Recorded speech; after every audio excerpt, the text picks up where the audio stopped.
certain cards that we want, and there are certain cards that I think that we need. Every vintage basketball collection needs these 5 cards, in my opinion. Check them out, watch this video, tell me what you think. If you haven't yet done so, please like, please subscribe, and make sure you get all those notifications whenever a new video hits. So, again, my top 5 vintage cards that are a must-have in your collection. Number 5. The 1971 Topps Jerry West card. Now, there are several reasons why I think this is a card you want to go after. First, he is the logo. Remember, I had a video that I have linked right here. You can see that is all about the fact that you want the big names whenever you are buying cards, because it's the big names that are going to go up in value. It's not the cards of the players that have the best stats. It's of the players that we know of. And Jerry West is the logo. In fact, part of the coolness of this particular card is that the card actually looks a little like the NBA logo itself. You can see the same looking silhouette, the ball on his left hand. It is very similar to that logo, and with all the logo man hype of the newer cards, this is a card that you want to go after. Also, he's not just an all-time great player, he's also a front office all-time great. And because of that, he has multiple dimensions to his legacy and to how well we all know him. Also, this is his 4th card. His rookie card is from that 1961 set, that iconic set. And then nothing was made until 1969 when they came out with those tall boy cards. And the tall boy cards, because they're not the standard size in 69 or 70, they are not very popular. So this is really the first affordable Jerry West card that is standard sized.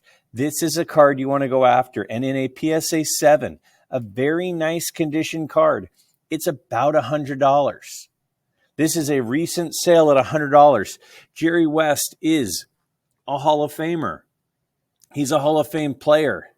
He is a NBA champion. He is an iconic Laker. And this is a card that you want to get. Number 4. The next card, number 4, that I am strongly recommending that people go after is the 1972 Topps Julius Erving All-Star. From this same set is the iconic Julius Erving rookie card, which in a PSA 6 will go for almost $1,000. In a 7, almost over $1,000. It is a very, very expensive, iconic card. This is another Julius Erving card from the same year, from the same set. And in many ways, I like it more because it's got that ABA ball, that red, white, and blue ball, and the card shows off his iconic athleticism. So it is the same year as his rookie card, but instead of being a $1,000 card, it is a card that you can get for about $100 in a nice PSA 7 condition. You can see he's doing that finger roll as he is driving through the lane, doing his acrobatics in the air. It's a very cool picture. It's a cool red, white, and blue border that matches the ball. In so many ways, this is a great card. Last but not least, his next card, his second year card, is the 1973 card, which is absolutely awful. It looks like it is cut and paste. It's blurry. It's hard to even recognize him. It's got that floating head in a bubble up there. So if you're going to buy a card, an early card of Dr. J, who is one of the most iconic names in NBA history. You're not going to want his second-year card. His first-year card is unaffordable, so this is the card that you want. Number 3. Number 3 on my list is Larry Bird.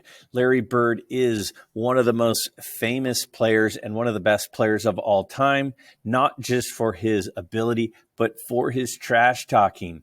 As Larry Bird gets older, there is more and more storytelling going on about some of the things Bird would say and do on the court. His rookie card is that unaffordable 3-panel card that has 3 players. This is his first individual card. And that Magic Johnson Larry Bird card is this tiny little photo where you can hardly even see him. But this is a great picture. You can see his Celtics logo across his warm-up, and it is an awesome card. It's got the iconic picture. It's his first individual card. And this is the only Larry Bird card that is over 40 years old that is still affordable. Remember, there were no basketball cards of a major manufacturer that were printed again until 1986. So if you want an old card of Larry Bird, a card that is over 36, 37 years old, the only way to get it is that 3-panel rookie card or this card, the 1981 Topps Larry Bird.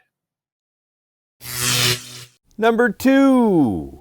The number 2 card that I think each vintage basketball collection needs, that is still somewhat affordable, is this 1972 Kareem Abdul-Jabbar, ideally in a PSA 6. Now, a PSA 6 will go for about $300, but a 4 goes for less than $100, and a 5 obviously somewhere in between.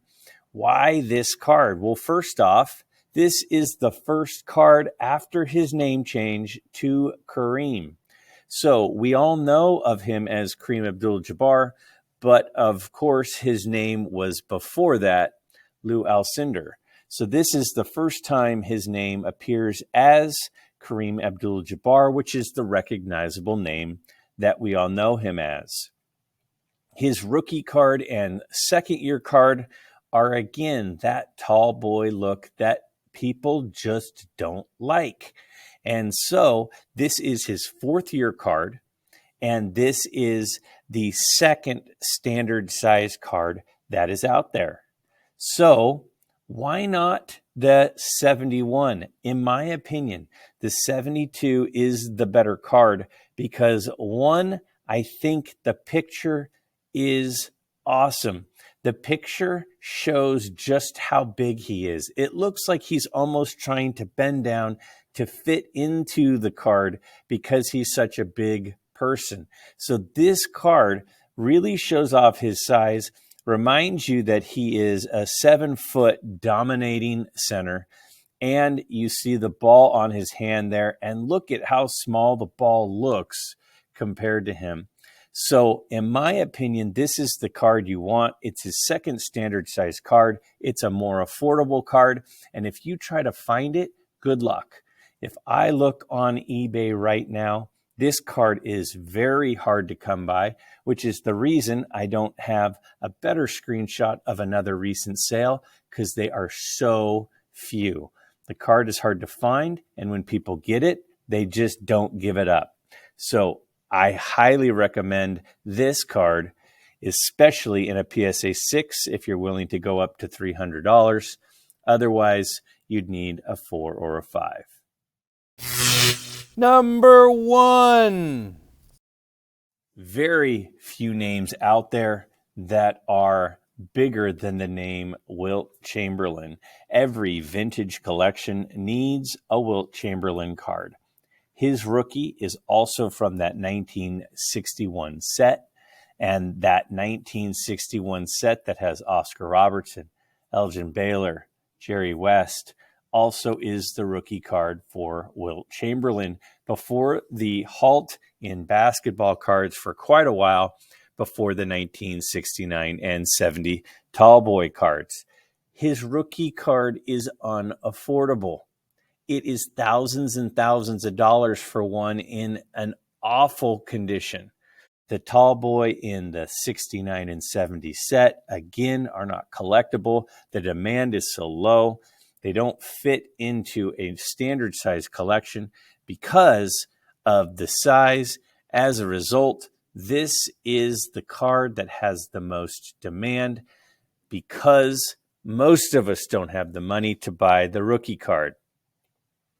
The 1971 top set is extremely popular. It is extremely iconic. And one of the reasons for it is this awesome picture of Wilt Chamberlain with his shorts hiked up high. And you can buy one in a PSA 6, very nice condition card for somewhere between $150 and $200. If you want a Wilt Chamberlain card, this is the one that you want. And I think there are few names bigger than Wilt Chamberlain and that you would need more to complete and fill out a vintage card collection. Please like and please subscribe so you can be notified whenever more video drops.